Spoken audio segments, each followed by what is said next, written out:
தமிழக வெற்றி கழகத்தின் தலைவர் வேலூரில் இதோ உங்கள் முன்னால்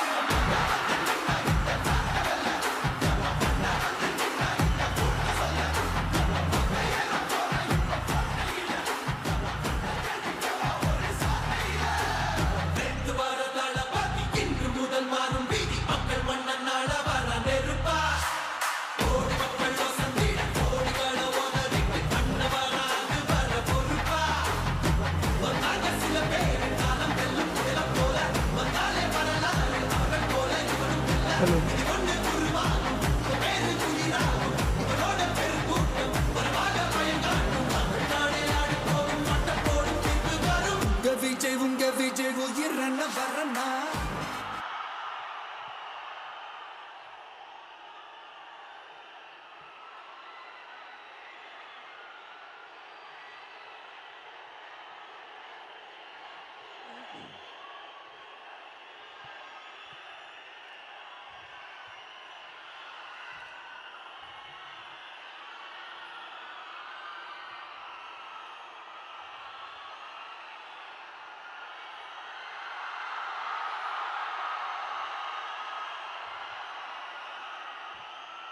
எங்க ஓட்டு எங்க உரிமை.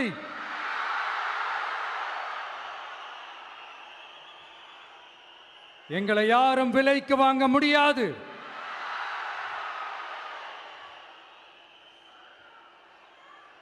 எங்க ஓட்டு விசில் சின்னத்துக்கு தான்.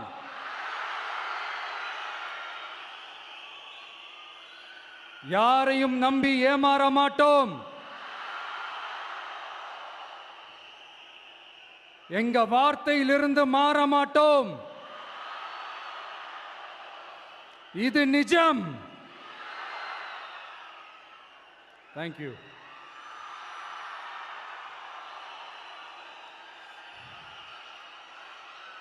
ஒரு குட்டி கதையிலிருந்து ஆரம்பிப்போமா?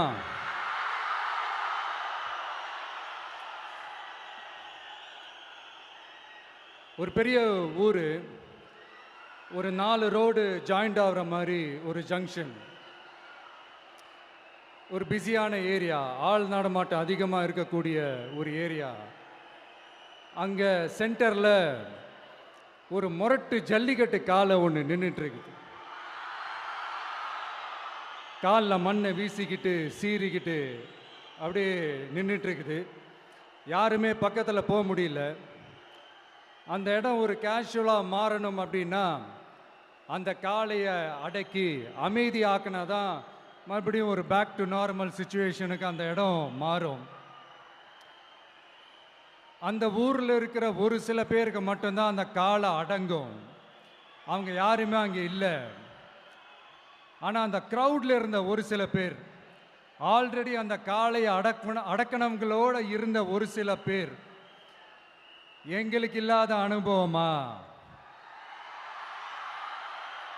நாங்க பார்க்காத காளையா? நாங்க பார்க்காத மாடா? நாங்க போய் அடக்குறோம்னு சொல்லிட்டு உள்ள போறாங்க. ஒருத்தராலையும் அந்த காளையை தொடக்கூட முடியல. எல்லாரையும் அடிச்சு வீசி தூக்கி போட்டுருச்சு. இப்ப என்னடா பண்றது அப்படின்னு பார்க்கும்போது அந்த கூட்டத்தை விலக்கிட்டு ஒரு சின்ன பையன் ஒரு என்ட்ரி ஒன்று கொடுக்குறான். உங்களுக்கு தான் தெரியும்ல, டேய் எங்களாலே முடியல, நீ எல்லாம் என்னத்தை போய் கிழிக்க போற? எங்களுக்கு அவ்வளோ அனுபவம் இருக்குது, நாங்களே அடிபட்டு ஓரமாக படுத்து கிடக்கிறோம். இவன் விளையாட்டுத்தனமாக ஏதோ பண்ணிட்டு கிடக்கிறான், பாவம் அந்த காளைகிட்ட போய் அடிபட்டு சாவ போகிறான். பச்சா பையன், அந்த பையன், இந்த பையன், அண்டர் எஸ்டிமேட் பண்ணுறது, ஏளனமாக பேசுறது, இப்படி ஒரு பக்கம். இன்னொரு பக்கம் பரிதாபப்பட்டு, ஐயோ பாவமே, இப்படி தனியாக போய் மாட்டிக்கிட்டானே அந்த காளைகிட்ட, என்ன பண்ண போகிறானோ அப்படின்ட்டு ஒரு பக்கம் பரிதாபப்பட்டு பேசுகிறாங்க. அந்த சின்ன பையன் எதுவுமே காதலையே போட்டுக்காம 2 பாக்கெட்லையும் கையை விட்டுக்கிட்டு ஸ்டைலா கெத்தா தில்லா அப்படியே உள்ள போறான். ஒரு ஸ்டெப் எடுத்து வைக்கிறான். அந்த காலை அப்படியே சீறிக்கிட்டே நின்றுட்டு இருக்குது. இன்னொரு ஸ்டெப் எடுத்து வைக்கிறான். கால் அப்படியே சீறிக்கிட்டே முன்னாடி வருது. மக்கள் எல்லாரும் பதட்டத்தோடு அப்படியே பார்த்துட்டு இருக்கிறாங்க. இன்னொரு ஸ்டெப் எடுத்து வைக்கிறான். கால் அப்படியே முட்டை வரும்போது பாக்கெட்டுக்குள்ள மறைச்சி வச்சிருந்த 2 புல்லுக்கட்டு அதை அந்த காலை கிட்ட காட்டுறான். காலை அப்படியே சடனாக வந்து நின்று அது மூடெல்லாம் மாறி அந்த புல்லுக்கட்டை சாப்பிட ஆரம்பிச்சிருச்சு. அந்த சின்ன பையனும் அந்த காலை அப்படியே தடவிக்கிட்டே வரான். காளையும் பக்கத்தில் ஒரு குழந்தை மாதிரி நடந்து வந்துக்கிட்டு வருது. பக்கத்தில் இருந்த ஒரு வயல்வெளியில் அந்த காளையை மேய விட்டுட்டு வரான். மக்கள் எல்லாரும் அந்த பையனை ஆச்சரியமாக பார்க்குறாங்க. அந்த அடிபட்டு கிடந்த அந்த அனுபவசாலிங்க தலையை தொங்க போட்டு நின்றுட்டு இருக்கிறாங்க. ஏன்னா பேசின பேச்சு அப்படி. வாய் இருக்குன்றதுக்காக நக்கலுமா நையாண்டியுமா நச நச நச நசன் ஒரே பேச்சு. என்ன பண்றது, தலையை குனிஞ்சு அப்படியே நின்றுட்டு இருக்கிறாங்க. அங்க ஒரு பெரியவர் வர்றார். வந்து அந்த பையன்கிட்ட கேட்கிறாரு, எப்படிப்பா இப்படி ஒரு முரட்டு காலை சீறிட்டு நின்றுட்டு இருந்தது, எப்படி அந்த காளையை அடக்கின அப்படின்னு கேட்டதுக்கு அந்த பையன் சொல்றான், ஐயா எனக்கு அந்த காளையை பார்த்தா கோபமாக இருந்த மாதிரிலாம் எனக்கு தெரியல, அந்த காலை பசியோடு இருந்த மாதிரி இருந்தது.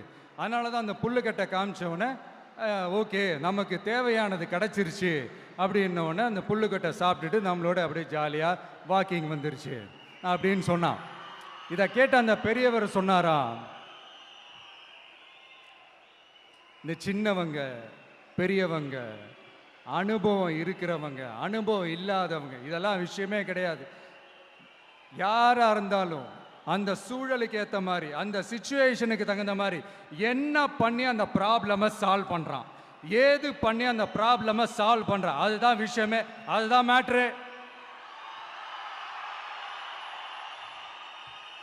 ஸோ நீ சூப்பர்ப்பா, என்ன ப்ராப்ளம் வந்தாலும் நீ சால்வ் பண்ணிடுவ அப்படின்னு முதுகில் தட்டி கொடுத்துட்டு அந்த பெரியவர் போகிறார். இப்போ அந்த கதையில் அந்த முரட்டு ஜல்லிக்கட்டு காலை தான் நம்ம தமிழ்நாட்டு அரசியல் களம். அந்த பெரியவர் தான் நம்ம தமிழக மக்கள். அந்த பாக்கெட்டுக்குள்ள ஸ்டைலா தில்லா கெத்தா ஒருத்தன் உள்ள வந்தான் பாருங்க, அவன்தான்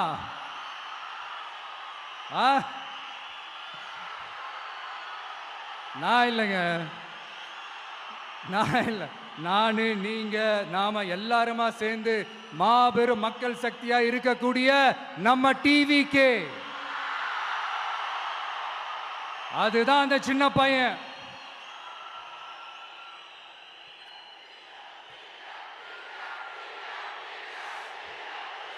தேங்க்யூ தேங்க்யூ தேங்க்யூ.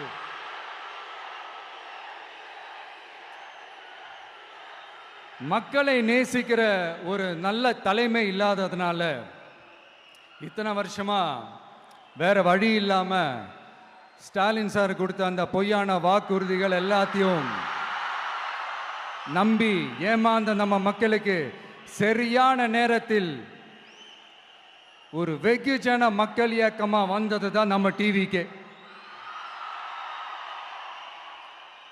அந்த முரட்டு ஜல்லிக்கட்டு கால கதை ஏன் சொன்னோம், எதுக்கு சொன்னோம், யார் யாருக்கெல்லாம் சொன்னோங்கிறது புரிய வேண்டியவங்களுக்கு புரியும்னு நினைக்கிறேன்.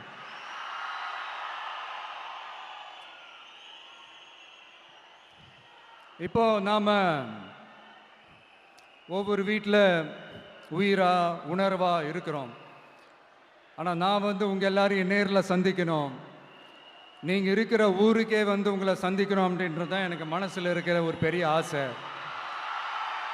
ஆனால் அந்த சிச்சுவேஷன் ஒரு எதிர்கட்சியாக இருந்து கேள்வி கேட்டுட்டு இருக்கிற இந்த நேரத்தில் நமக்கு எதிராக என்ன சூழ்ச்சிகள்லாம் நடக்குதுன்றது உங்கள் எல்லாருக்குமே நல்லா தெரியும்.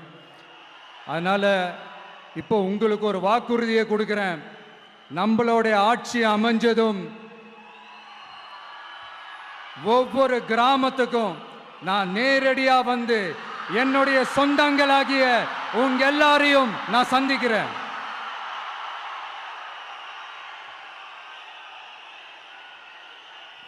கொஞ்ச நாளைக்கு முன்னாடி நம்ம ஸ்டாலின் சார் ஒரு ஒன்று உருட்டினாரு, நீங்க கேள்விப்பட்டிருப்பீங்க.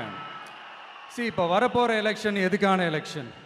நம்ம சட்டமன்றம் தமிழ்நாடு சட்டசபைக்கான ஒரு தேர்தல் இல்லையா? இதே வந்து தமிழ்நாட்டுக்கும் டெல்லிக்குமான ஒரு எலெக்ஷன் அப்படின்னு சொல்றாங்க. இன்னும் கொஞ்சம் மேலே போய் தமிழ்நாட்டுக்கும் என்டிஏவுக்குமான ஒரு எலெக்ஷன் அப்படின்னு சொல்றாங்க. என்ன சார், டெல்லியில் ஏதாவது நிற்க போறீங்களா? அப்புறம் ஏன் தமிழ்நாட்டுக்கும் டெல்லிக்குமான ஒரு எலெக்ஷன் சொல்றீங்க? அப்புறம் இது ஏதாவது பார்லிமெண்ட் எலெக்ஷனா? பிரதமர் பதவிக்கு ஏதாவது போட்டி போடுறீங்களா? அப்புறம் ஏன் அதை தமிழ்நாட்டுக்கும் என்டிஏவுக்குமான ஒரு எலெக்ஷன் சொல்றீங்க? எங்களுக்கு புரியலையே சார், இது என்ன லாஜிக்னு எங்களுக்கு புரியலையே. எந்த எலெக்ஷனை எப்படி டீல் பண்ணணும், எப்படி ஹேண்டில் பண்ணணுன்றது நம்ம தமிழ்நாட்டு மக்களுக்கு தெளிவாக தெரியும். நம்ம தமிழ்நாட்டு மக்கள் மாதிரி ஒரு தெளிவான மக்களை நீங்க பார்க்கவே முடியாது. சூப்பர் கிளாரிட்டியோட சூப்பர் மக்கள் சார் நம்ம மக்கள். இந்த போருக்கு போறதுக்கு முன்னாடி தான் இந்த படை பரிவாரங்களோட போவாங்கன்னு கேள்விப்பட்டிருக்கிறேன். ஆனா நீங்க என்னடானா இந்த ஒன்றுத்துக்கும் உதவாத இந்த பால் டப்பாவை உருட்டிக்கிட்டு இருக்கீங்களே சார். உண்மையிலே இந்த எலெக்ஷன் எதுக்கான எலெக்ஷன் சொல்லட்டுமா? தமிழ்நாட்டு மக்களுக்கும் ஊழலுக்கும் நடக்கிற போர், தமிழ்நாட்டு மக்களுக்கும் லஞ்சத்துக்கும் நடக்கிற போர், தமிழ்நாட்டு மக்களுக்கும் இந்த நிர்வாகத்தை சரியா செய்யாத இந்த திமுக அரசுக்கும் நடக்கிற போர், அதாவது தமிழ்நாட்டு மக்களுக்கும் உங்க ஆட்சிக்கும் நடக்கிற போர், தமிழ்நாட்டு மக்களுக்கும் ஸ்டாலின் சாருக்கும் நடக்கிற போர். இன்னும் சுருக்கமா சொல்லணும்னா விஜய்க்கும் ஸ்டாலின் சாருக்கும் நடக்கிற போர்.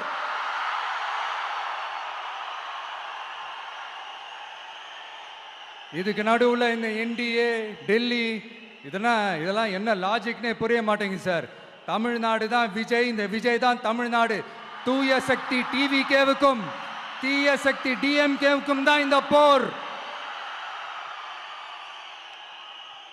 இப்படி உக்கிரமா இருக்கிற இந்த போர்ல மறுபடியும் ஒன்றுத்துக்கும் உதவாத இந்த பால் டப்பாவை உருட்டிக்கிட்டு இன்னொரு காமெடி வேற.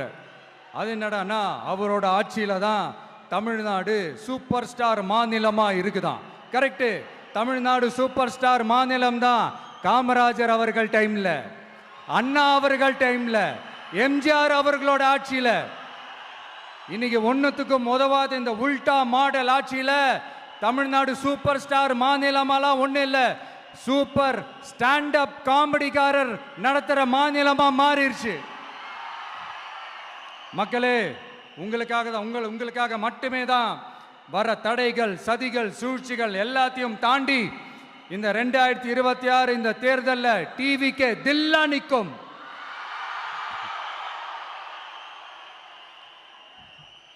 இதுவரைக்கும் நடந்த எலெக்ஷன் வேற, இப்போ நடக்க போற எலெக்ஷன் வேற. ஒவ்வொரு 5 இயர்ஸுக்கும் நடக்கிற எலெக்ஷன் மாதிரி இதை நினைச்சிடாதீங்க.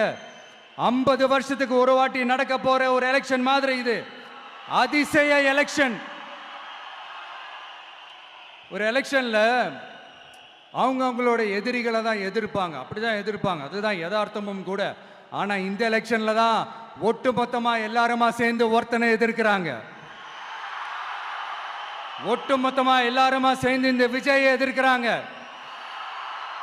ஏன்னா இந்த விஜய் ஊழலை எதிர்க்கிறான், லஞ்சத்தை எதிர்க்கிறான், மக்களோட மக்களா நிக்கிறான். அந்த மக்கள் அவன் கூட நிக்கிறாங்க. அந்த காண்டு எப்படி? அந்த காண்டு தான் ஒட்டுமொத்தமா எல்லாருமா சேர்ந்து ஒருத்தனை எதிர்க்க காரணம். நீங்க எப்படி வேணா எதிர்த்துக்கங்க, ஆனா போட்டி 2 பேருக்கு நடுவில் உள்ளதான். ஒண்ணு இன்னொன்னு. இந்த எலெக்ஷன் டேல மேக்சிமம் என்ன பண்ணுவீங்க? போவீங்க, ஓட்டு போடுவீங்க, வருவீங்க, அவ்வளவுதான் உங்களுடைய பார்ட்டிசிபேஷன். ஆனா இந்த எலெக்ஷன்ல நீங்க பங்கெடுத்துக்க போறீங்க. எஸ், உங்க வீட்டில் இருக்கிற ஒரு விஜய் தான், உங்க வீட்டில் இருக்கிற ஒரு விஜய் தான் வேட்பாளரா நிக்க போறாங்க. உங்க வீட்டில் நிக்கிற ஒரு வேட்பாளர்னா அப்போ உங்க வீட்டில் இருக்கிற மற்றவங்க எல்லாருமே வாக்காளர்கள் தானே. உங்க அம்மா, உங்க அப்பா, உங்க அண்ணன், உங்க தம்பி, உங்க சொந்தம் டிவிக்கே வேட்பாளர் அப்படின்னா அப்போ உங்க ஓட்டு விசில் சின்னத்துக்கு தான் எல்லாருக்குமே தெரியும். ஏன், நம்மளோட எதிரிங்களுக்கு கூட அது நல்லாவே தெரியும். அதனாலதான் நமக்கு எதிராக அவ்வளவு அவதூறு பரப்புறாங்க. என்னென்ன அவதூறு பரப்புறாங்கன்றது உங்களுக்கே நல்லா தெரியும். ஆனா அவங்களுக்கு தெரியாது, என் மேல அவதூறு பரப்புனா அது மக்கள் மேல அவதூறு பரப்புற மாதிரின்னு. எனக்கு அரசியல் தெரியலன்னு சொன்னா அது மக்களுக்கு அரசியல் தெரியலன்னு சொல்ற மாதிரின்னு. என்ன அசிங்கமா பேசினா அது மக்கள் அசிங்கமா பேசுற மாதிரின்னு. எனக்கு எதிராக செய்யற ஒவ்வொரு செயலும் அது மக்களுக்கு எதிராக செய்யற செயல் அவங்களுக்கு தெரியாம போச்சு. இந்த விஜயும் மக்களும் வேறு வேறு இல்லை. இந்த விஜயும் மக்களும் ரத்தமும் சதையும் மாறி உடலும் உயிரும் மாறி ஒன்னிலிருந்து ஒண்ண பிரிக்கவே முடியாது. எஸ், சென்சிட்டிவான சென்டிமெண்ட், அது சென்சிட்டிவான சென்டிமெண்ட்.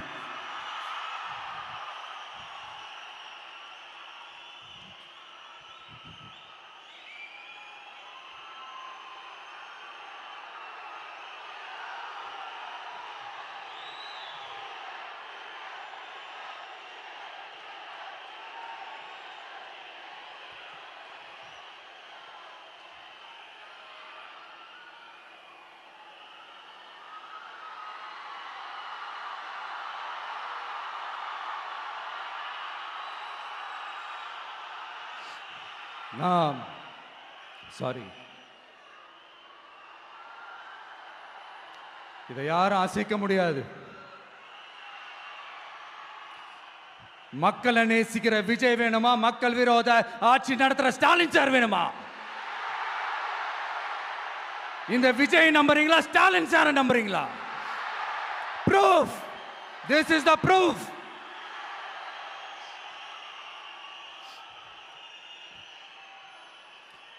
இந்த தீய சக்தி, ஊழல் சக்தி, இதெல்லாம் ஏன் சொல்கிறோம், எதுக்கு சொல்கிறோம், யாரை சொல்கிறோன்றதெல்லாம் மக்களுக்கு தெளிவாக தெரியும். அதே மாதிரி டிவிகேவுக்கு போட்டி டிஎம்கே தான்றதும் மக்களுக்கு தெளிவாக தெரியும். அப்படி இருக்கும்போது நாம் ஏதாவது பேசினா வாண்டடாக சில பேர் வந்து வண்டியில் ஏறி உட்காந்துக்கிறாங்க.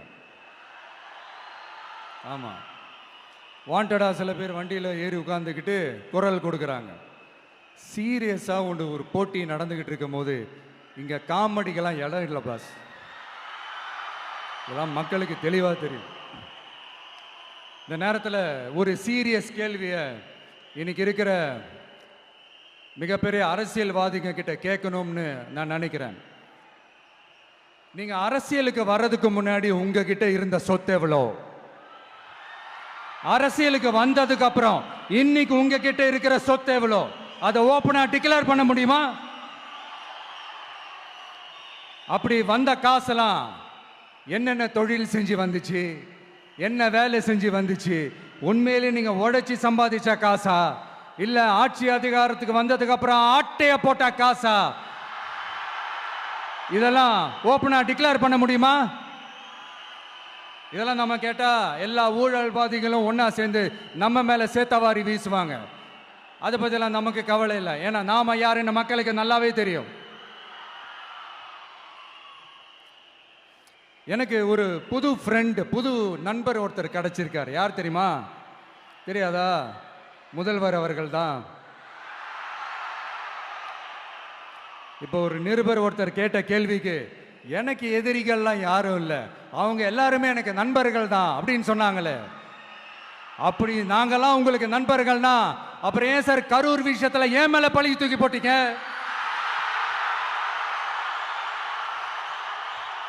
உங்களுக்கு மனசாட்சின்னு ஒண்ணு இருந்தா அப்படி பேசிருப்பீங்களா?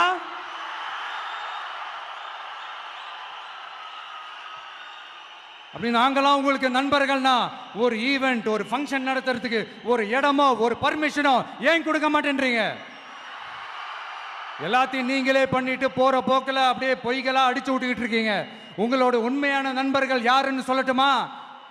லஞ்சம், ஊழல், அரசியல் ஆதாயம், இதெல்லாம் தான் உங்களோட உண்மையான நண்பர்கள். பர்சனலா நீங்க எப்படி வேணா இருந்துக்கங்க சார், நமக்கு அதை பத்தி கவலை இல்லை, நமக்கு அது அவசியமும் இல்லை.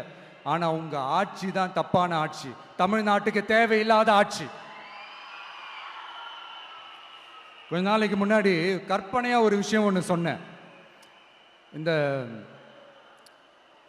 முதல்வர் கூட விசில் சின்னத்துக்கு தான் வாக்களிப்பாரு அப்படின்ட்டு கற்பனையா ஒன்று சொன்னேன். ஆனா இன்னைக்கு நிஜமாவே நமக்கு ஆதரவா ஒரு கோஷத்தை எழுப்பியிருக்கிறாங்க. அது என்ன தெரியுமா? எங்க வாக்கு சாவடி வெற்றி வாக்கு சாவடியா. அதுக்கு அர்த்தம் என்ன தெரியுமா? எங்க வாக்கு சாவடி விஜய் வாக்கு சாவடின்னு அர்த்தம்.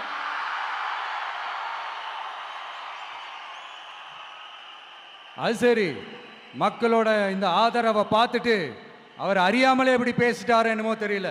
50 வருஷம் எக்ஸ்பீரியன்ஸ் அரசியல்ல, உண்மை என்னன்னு ஒத்துக்கிட்டு தானே ஆகணும்.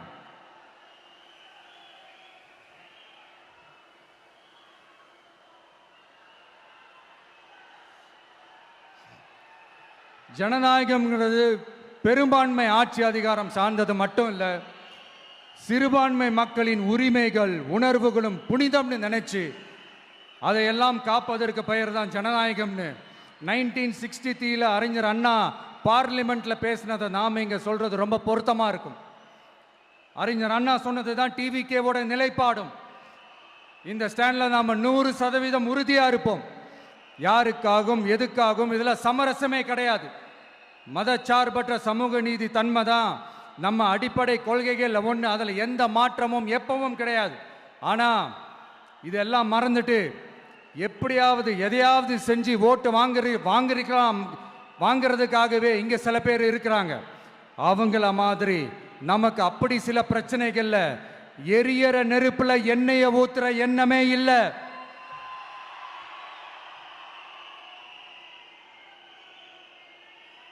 இங்க சில அரசியல் கட்சிகளும் சில அரசியல் தலைவர்களும் ஒரு சில நேரங்களில் அமைதியா இருந்தாலே போதும், ஒரு பிரச்சனையும் வராது.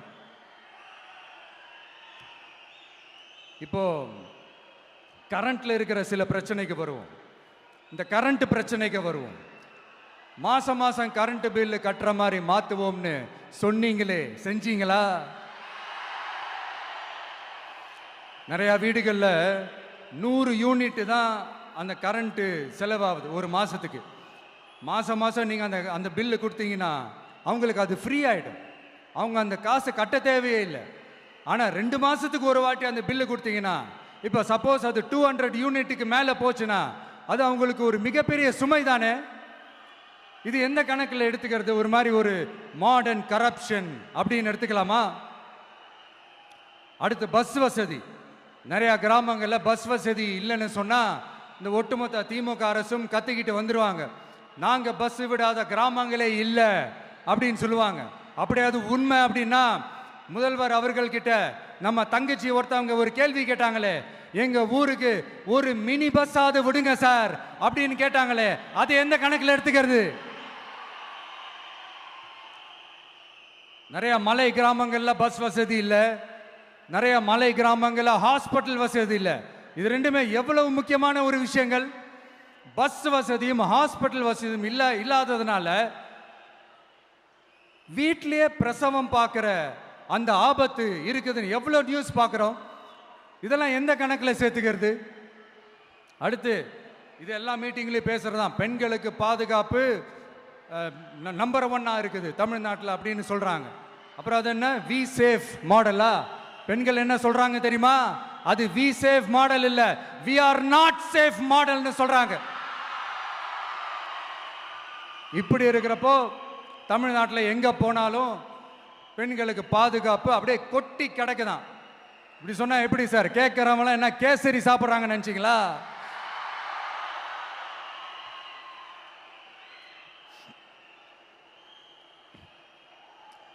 அடுத்து இந்த சட்டம் ஒழுங்கு, அது காணாம போய் ரொம்ப நாள் ஆச்சு.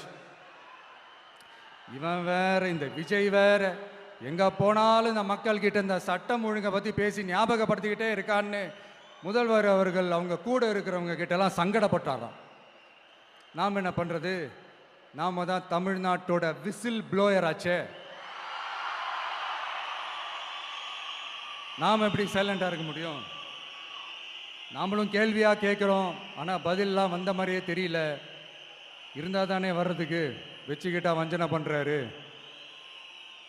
5 வருஷமா பதிலே சொல்லாமல் அப்படியே கடந்து வந்துட்டாரு. ஆனால் இனிமேல் அப்படிலாம் இருக்க முடியாது, பதில் சொல்லி ஆகணும். மக்களே, இந்த தீய சக்தி, இந்த அட்ராசிட்டியை ஒரு எண்டு கார்டு போடணும் அப்படின்னா அவங்கள சுவிட்ச் ஆஃப் பண்றது தான் ஒரே சொல்யூஷன். அதுக்கான ரிமோட் தான் வரப்போற எலெக்ஷன். அந்த ரிமோட்ல நீங்க அழுத்த வேண்டியது ஒரே ஒரு ஆப்ஷன். அதுதான் நம்ம விசில் சின்னத்தோட பட்டன். இத 4 விஷயத்தை நீங்க செஞ்சாலே போதும். ஒவ்வொரு இவிஎம் மெஷின்லயும் விசில் சின்னத்துக்கு நேரா இருக்கிற அந்த பட்டனை பச்சக்கு பச்சக்கு பச்சக்குன்னு ஒரு அழுத்துங்க. எப்படி? அவ்வளவுதான். நாம காஞ்சிபுரத்தில் பேசும்போது நம்மளுடைய விஷன் என்னன்னு சொன்னோம். இப்போ அதனுடைய கண்டினியூஷனா சில விஷயங்கள் இங்கே நான் சொல்லணும்னு ஆசைப்படுறேன். இப்பவும் சொல்றேன், உறுதியா சொல்றேன், சத்தியமா சொல்றேன். பெண்கள், பெண் குழந்தைகள், ஆண் குழந்தைகள் பாதுகாப்பு நம்ம ஆட்சியில் நம்பர் 1 இருக்கும். சட்டம் ஒழுங்கு ரொம்ப ரொம்ப ஸ்ட்ரிக்டா இருக்கும். அரசு பள்ளிக்கூடங்களும் கல்லூரிகளும் முதல் தரமா இருக்கும். போட்டி தேர்வுகளுக்குன்னு லட்சங்களை கொட்டி தனி கோச்சிங் சென்டர் போய் படிக்க அவசியமே இருக்காது. ஏன்னா கவர்மெண்ட் ஸ்கூல், காலேஜ் சிலபஸே போட்டி தேர்வுகளை ஈஸியா சந்திக்கிற வகையில் அந்த ஸ்டாண்டர்டுக்கு ஏத்த மாதிரி அமைக்கப்படும். உயர்நிலை பள்ளி பாடத்திட்டங்களிலேயே அடிப்படை அரசியல் சாசன சட்டம் சேர்க்கப்படும். மாநில மற்றும் ஒன்றிய அரசு அலுவலகங்கள், வங்கிகளின் செயல்பாடுகள் மற்றும் அவற்றை அணுகும் முறை குறித்து மாணவர்களுக்கு தெளிவான புரிதலை ஏற்படுத்தும் வகையில் தேர்வுகள் அற்ற செயல்முறை பாடமாக கற்பிக்கப்படும். இந்தியா முழுக்க உள்ள ஒன்றிய அரசு சார்ந்த கல்வி நிலையங்கள் மற்றும் அதன் சேர்க்கை அட்மிஷன் குறித்து புரிதலும் தெளிவும் மாணவர்களுக்கு உருவாக்கப்படும். அனைத்து அரசு பள்ளிகளிலும் பெண் குழந்தைகளுக்கு சுத்தமான, சுகாதாரமான மற்றும் தரமான கதவுகள் பொருத்தப்பட்ட ரெஸ்ட் ரூம்கள் அமைப்பது உறுதி செய்யப்படும். போதைப் பொருட்கள் இல்லாத தமிழகம் உருவாக்கப்படும்.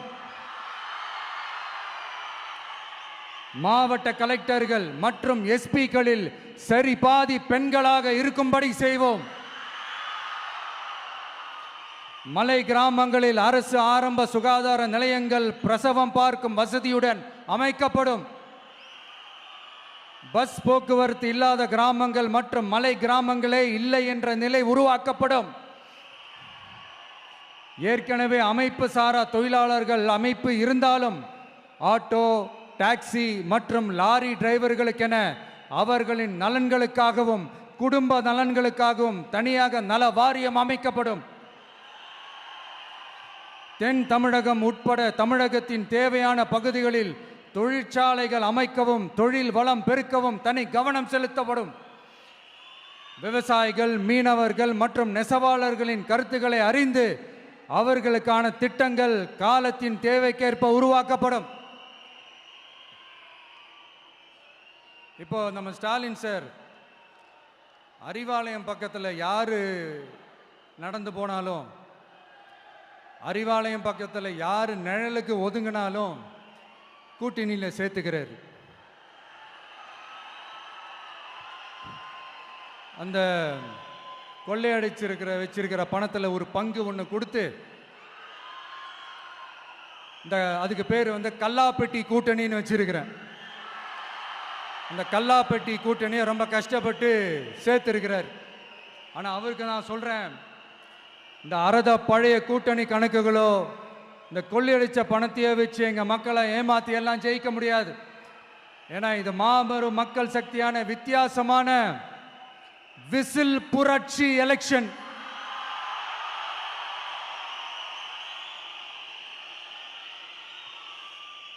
உங்களோட நான் இருக்கேன், நம்மளோட நம்ம மக்கள் இருக்கிறாங்க. இதுக்கு மேல என்ன வேணும்? கான்பிடென்ட்டா இருங்க, நல்லதே நடக்கும், வெற்றி நிச்சயம். மீண்டும் சந்திக்கும் வரை நன்றி, வணக்கம்.